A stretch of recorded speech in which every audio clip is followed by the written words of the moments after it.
What is up, folks?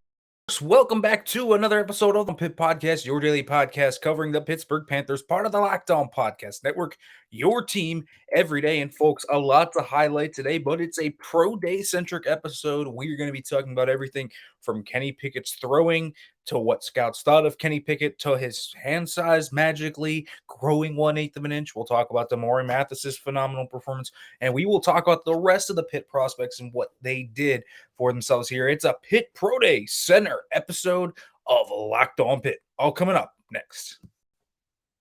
Are Locked On Pitt, your daily podcast on the Pittsburgh Panthers, part of the Locked On Podcast Network, your team every day.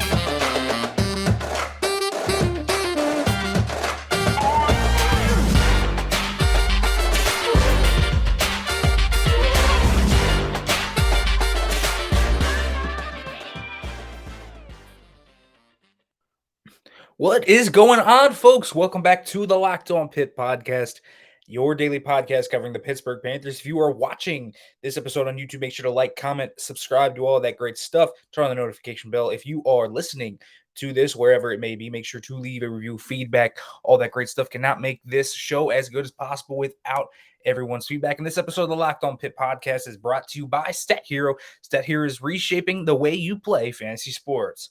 Dozens of house-based games to play daily. No sharks, no funky props, just your skill versus the lineups you choose. Sign up today at stathero.com/locked on. And folks, as I said, very much a Pitt Pro Day centric episode. We're going to talk about everything NFL buzz, NFL draft stock, and of course, Mr. Kenny Pickett as well. Big time day for him. First of all, let me just say this. This was a tremendously packed Pitt Pro Day. I mean, there have been Pitt Pro Days where there have been plenty of scouts come by, where there have been plenty of guys come in. You're maybe getting an offense coordinator here or there. There were multiple GMs here. There was Matt Rule. There was Scott Fitterer. Those are the Panthers guys. Obviously, Mike Tomlin and Kevin Colbert were here. There were multiple offensive coordinators. Martin Mayhew, the general manager of the Commanders, was here. I mean, there are so many guys that were there. Multiple quarterback coaches, Ron Curry, Saints, Brad Johnson of the Philadelphia Eagles was there. Multiple quarterback coaches and offensive coordinators were at Pitt for this one. This was big time for Pitt. This was very important for Pitt. Really needed to get this spotlight, right? It feels like a great spotlight, and Kenny Pickett is a spotlight. Every team in the league was there except the Los Angeles Rams. So 31 out of 32 teams, and the Rams seem to be skipping most pro days for some reason. I think they can do most things remote, so it's a philosophy for them. So most of the league comes to Pitt Pro Day, and everything feels good from that regard. There was a platform and a standing not just for Kenny Pickett. Obviously, Kenny Pickett was the main show, but there were multiple cornerback coaches, secondary coaches here to see Damarri Mathis. There was plenty of guys here to see a guy other than Kenny Pickett. And the platform provided by Kenny Pickett also more of a platform to those other guys like Lucas Kroll, like Taysir Mack, like Cal Adamitis, like Phil Campbell, like Johnny Patrician. These guys that could potentially get significant buzz out of this to catapult themselves to UDFA jobs, to late round draft picks, stuff like that. So this was already big. A really well attended pro day, one of the most well attended of the entire cycle. Obviously the Blue Bloods will have everyone there, but this one was very well attended as well. And because Pitt is not a traditional blue blood in that term, this was very impressive, and this was very important. So Kenny Pickett, how'd he do? Obviously, first of all, the hand exercises seem to be working out. Stretching those fingers here and those muscles there, I guess, are widening his grip a little bit. The reported verified measurement was 8 1/4 prior to the combine. Then he came in, measured 8 1/2, and now he's up to 8 5/8. So it seems to be working to a degree. Maybe he'll hit 9 by the time of the draft. I don't know. But regardless, wow, he had a really strong throwing performance today. very strong. And let me, to give you some perspective, here's what Kenny Pickett did today. All different types of throws, different types of reads. They threw every bit of route, go routes, sail routes, posts, slants, just normal check downs. Went through progressions and hit the check down. They did that. Rolling out of the pocket. They obviously ran over routes. All these different types of routes, corner routes. All these different types of routes, up and outs, all these different types of routes that are in an NFL route tree. The basics, the deep ball, everything was thrown today. So you got the full array of throws. You got the full array on tape in front of these scouts. You got everything. So these scouts saw everything today. And so there were a few impressive things that stood out to me about what Kenny Pickett did. And when I was talking with scouts, a lot of them echo this. They called, a lot of them were very impressed, especially, I was talking to some offensive coordinators as well and quarterback coaches. They were really impressed. And one of them specifically said it was dynamite today.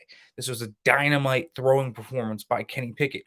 And I was impressed. Obviously, it's an indoor stadium, so there's not the elements, and you don't have to worry about that. And it was a nice day out in Pittsburgh anyway, so you wouldn't have had to worry about it if he was throwing outside regardless. But Pickett hit his deep balls with real consistency. Jordan Addison was also running routes, and they connected on every single one. I think Addison ran 10 routes. They were 10 deep balls, goes, posts, different ones, and Pickett hit him in the air in stride multiple times, including 60-yarders, 50-yarders. There was one that was a 30-yarder, hit him in timing up the seam against the cover two, or a theoretical cover two, that is, of course. So there was a lot of different throws in that arena. Also interesting, many throws out of structure off platform. This was something he really wanted to do today because there were multiple of them. Throwing off platform to his left was something I think he very much wanted to showcase. He threw it at all three levels, both at the flat, then to the about 15 yards out, and then also threw a deep ball about 40 yards downfield to Addison off balance and hit him in stride. So very, very impressive throw in that regard as well. I thought he threw to his left really well. And I know some people, that might be a little bit of a question mark for them. When he rolls out to his left, specifically, obviously, when he rolls out to his right, he's been productive both running and throwing. And he did that today as well, and he looked good doing that. He also looked good going through his progressions, his footwork. It was all in sync. The mechanics are good. The arm looked above average. Again, I never thought he had elite arm strength. He doesn't have elite arm strength, but he has good arm strength. They got there. It hit him in stride. He had good ball placement. Overall, it was very consistent. So everything here was very much on par with what we've seen from Kenny Pickett. I thought he did exactly what he did. A lot of these guys, this might have been the first time they saw him throw to some of them. If you weren't at the combine, if you weren't specifically there to watch him throw, this is the first time you saw him this up close and personal. You were right on the field there. You were seeing how his kinetic chain worked. You saw how his release worked up close. You saw all these things very up close. This is the first time these guys had seen them. There were many things that worked, and he was talking to Fitterer and McAdoo and Rule about his hand size and all of that. Of course, that was something that was talked about. He talked a good bit with the Saints quarterback coach Ronald Curry. He talked a good bit with Tomlin and Colbert. He talked a good bit with all these teams that brought those guys to watch him. And Pickett specifically, what I thought he did that at least showcased something. The pro day environment is not where you show your intangibles, right? That's in your all-star games. That's in your combine interviews. That's in your Zoom interviews, your top 30 visits, whatever it might be. That's when you showcase yourself, your intangibles. But still, I somehow saw Kenny Pickett showcasing those intangibles today. Speaking up as a vocal leader and helping out his receivers and saying, okay, this is what we're doing this. He took action. He stood up. Also, I thought that was pretty impressive was his body language, specifically in how he throws the ball. So there's a specific way to throw the ball to make it clear to your receiver.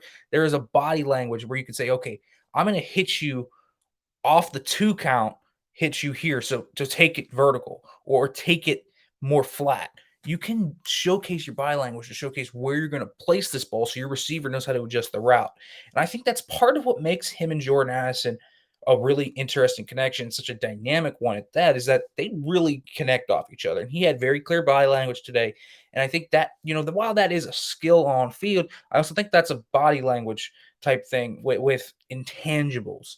More so, that's a leadership factor type of thing. That's understanding things, football IQ. I thought that was really impressive as well. So, from scouts overall, very impressive. Panthers were very much on him. The ceiling, I think, is number 6 overall to the Panthers.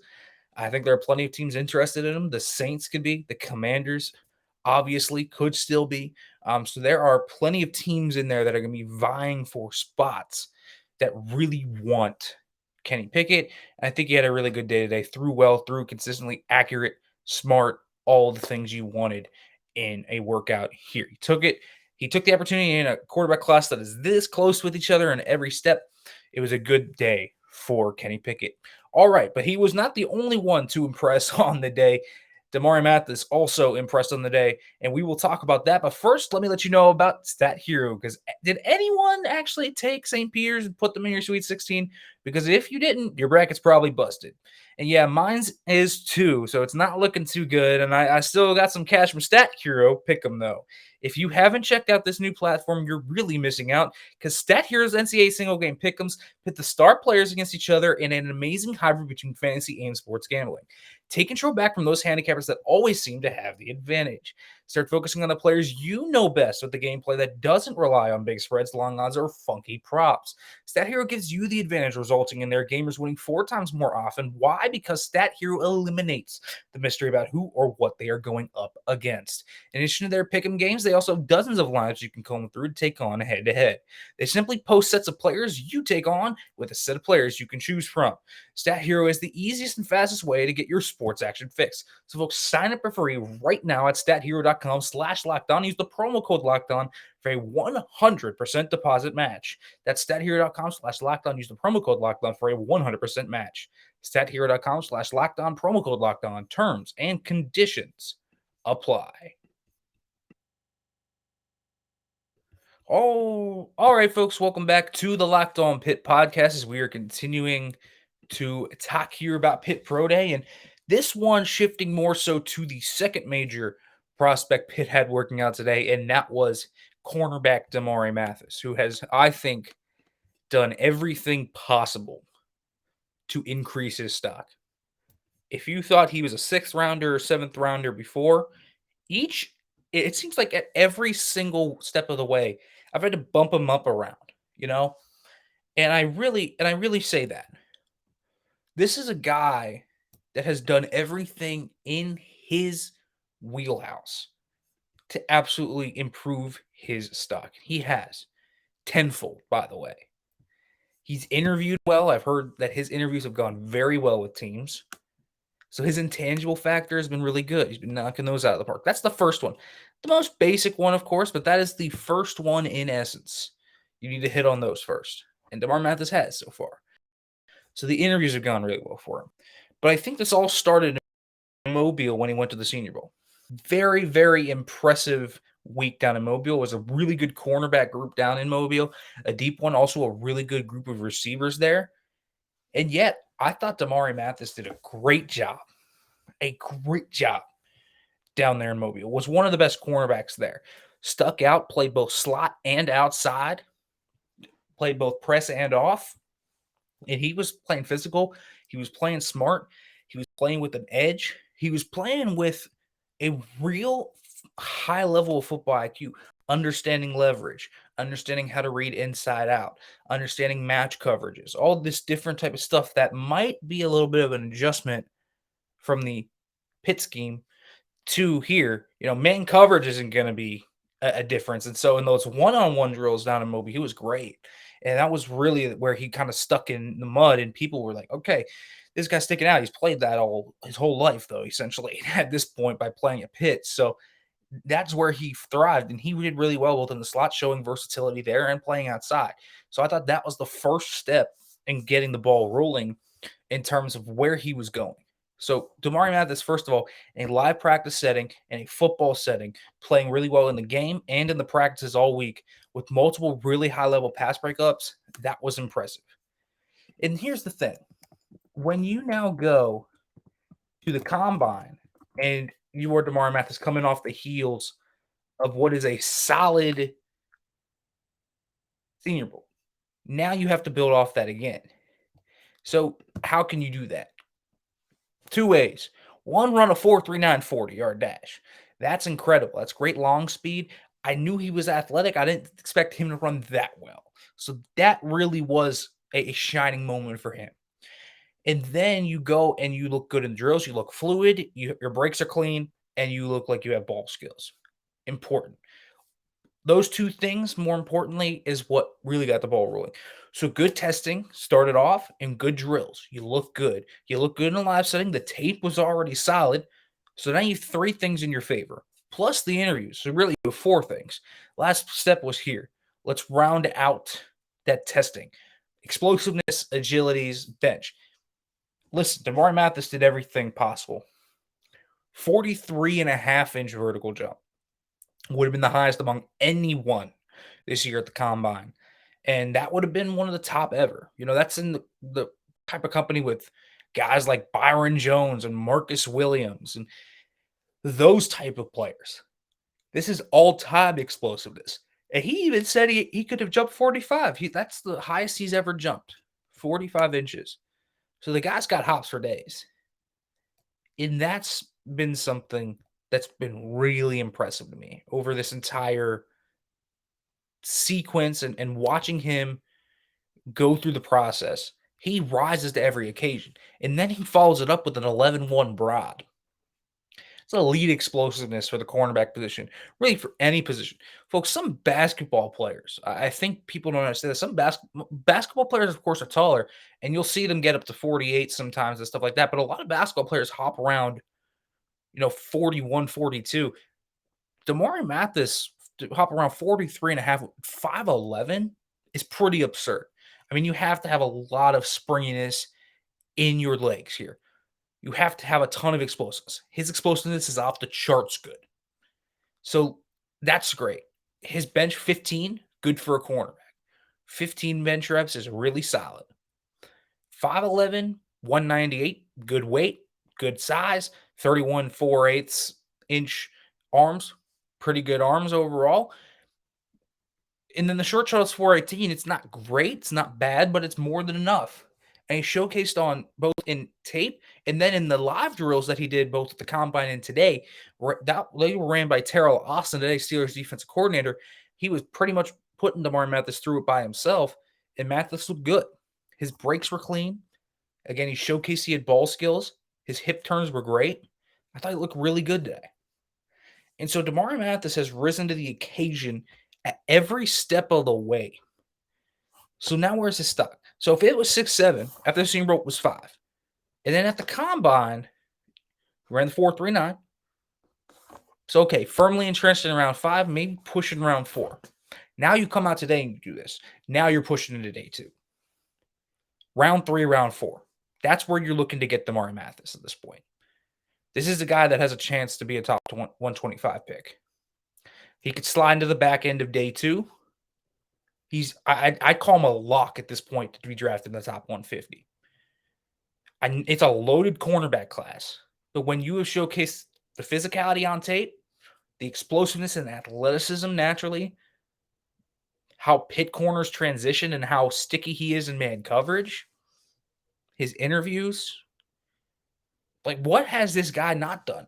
So Damarri Mathis has checked off every single box that you can possibly check off in this draft process. It's been really impressive to watch. Round 3, round 4, that's what you should expect from Damarri Mathis. He's got a rocket attached to him right now. He's probably climbed 2-3 rounds over the course of this process from where he was maybe viewed. So that's impressive to me. A lot of buzz going around the league about this guy and what he's doing. So Damarri Mathis continuing to trend up. All right, so let's talk about other guys. Luke Skrull, Taysir Mack, Keyshawn Camp, Phil Campbell, Johnny Patrician, Kyle Adamitis, all these other guys that tested today. Good, bad. We'll highlight all of them and see what they did for their stock. But first, let me let you know about Bet Online because it's that time of year again as college basketball's tournament is finally upon us and going full storm. From all the latest odds, contests, and player props, BetOnline.net is the number one source for all your sports betting needs and info. BetOnline remains the best spot for all your sports scores, podcasts, and news this season. And it's not just basketball. BetOnline is your continued source for all your sporting wagering information needs, including live betting and your favorite Vegas casino games. Head to the website today or use your mobile device to learn more about the trends and the action. BetOnline, where the game starts. All right, folks, welcome back to the Locked On Pitt podcast as we're continuing to talk about Pitt Pro Day here as we look at other guys outside of Pickett and Mathis. So let's start off with the specialists. So Adamitis and Kirk Christodoulou do not test today. Instead, they snap and punt. And so that's essentially what they did today. And here's been the interesting thing about what they did. So they did it inside and then outside. So they both had pretty solid displays today. I think that Christodoulou punted well outside. I thought he located it well. I thought Adamitis was great in terms of consistency with his snaps. I thought that was really something for Cal Adamitis. He's looked very consistent. And he also worked out the linebackers at the combine, which I thought was really something. I really enjoy Cal Adamitis and what he's done. So the specialists, I think, had a fine day. It's hard to gauge what a specialist is going to do and where people think they're doing because as a punter, as a long snapper, you're really looking for consistency. And I think both of them checked off that box at least today. But let's look at other guys because big day for guys that Pitt had invited, a lot of guys to all-star games. The CGS, the Hula Bowl, obviously the Senior Bowl, the Shrine Game, and also the NFLPA game. So Lucas Kroll, I think, was the biggest one outside of those main core guys that was invited to the combine. And Kroll today, boy, he was not invited to the combine. And he put a chip on his shoulder today. And he came out and really tested well. This was very impressive from what I thought he did. And so really good 40, 4.54. That's great. At 6'6", 253, great time for Lucas Kroll. 35-inch vertical and 10 feet broad, very good as well. 4.35 shuttle, 7.16 cone, both good numbers. So this is a guy that really came in today. His MO was, okay, I'm an athletic seam buster. I can be attached from the line. I can be this type of bigger guy that can just be a bigger athlete than other guys, and they're not going to stop me. And he needed not only this testing, he also needed the drills. And I thought he ran his routes well. I thought he looked fluid. He didn't drop any routes. He made a few really good catches outside his frame. I thought Lucas Kroll did a really nice job today. I thought he did well for himself. And again, being invited to the Shrine game, you have some type of buzz around you, and he tested well. I think Kroll has the potential to maybe be drafted somewhere in round 7. I'm thinking he does. The athleticism, the size, you just don't find it a ton. He brings something in that regard. So teams like looking for an athletic seam buster in that regard are going to maybe take a look at a guy like Lucas Kroll late in the draft, and I think be a quality option. Now, other guys that stood out, Taysier Mack, I thought had a pretty solid day as well. 36-inch vertical, 10-2 broad, 4.47 40, 7.19 cone. Not a bad day at all for Taysier Mack, who measured in at 6'2", 200 pounds rather. Really solid for Taysier Mack today. Ran his routes well, caught the balls well, caught a few really outside his frame, used his wingspan that he showcased. Pretty impressive day for him as well. Mac's a guy that got invited to the NFLPA Bowl, and you could comb through minutia to try to see where he was going to go. And there were a lot of questions about that. But I think Mac's done well for himself, where at the very least, even if he doesn't get drafted, he's going to get his name called in the UDFA process, and he will get a contract. So he will definitely find himself, at the very least, earning a camp opportunity, trying to earn that opportunity. So Taysier Mack, good day. I thought similarly, Melkeith Stovall had a solid day as well, running a 4.47, jumping 37.5 inches today. He's only 5'8", so getting up that big is incredible.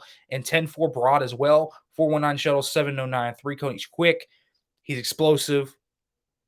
and he proved he had long speed. So Melky Stovall, who maybe wasn't on the radar of some of these scouts and everything, I think he did enough to get himself a rookie invite.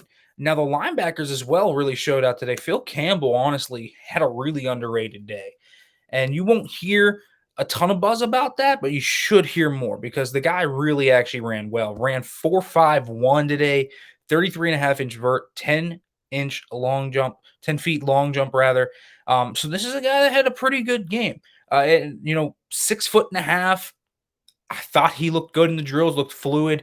They're viewing him as a will linebacker. So same position he played here at Pitt. The money is essentially the equivalent to the will, if you will, in the NFL terms. And so Phil Campbell did very well for himself. I thought he tested well. That 4.51 40 is real nice if you're expecting him to play will. And then you saw the fluidity both in the agilities and in the drills. Johnny Patrician's another one of these guys that I thought came out, did a nice job today. 6 foot, almost 6'1", 20 reps on the bench, 38.5-inch vertical. How about that?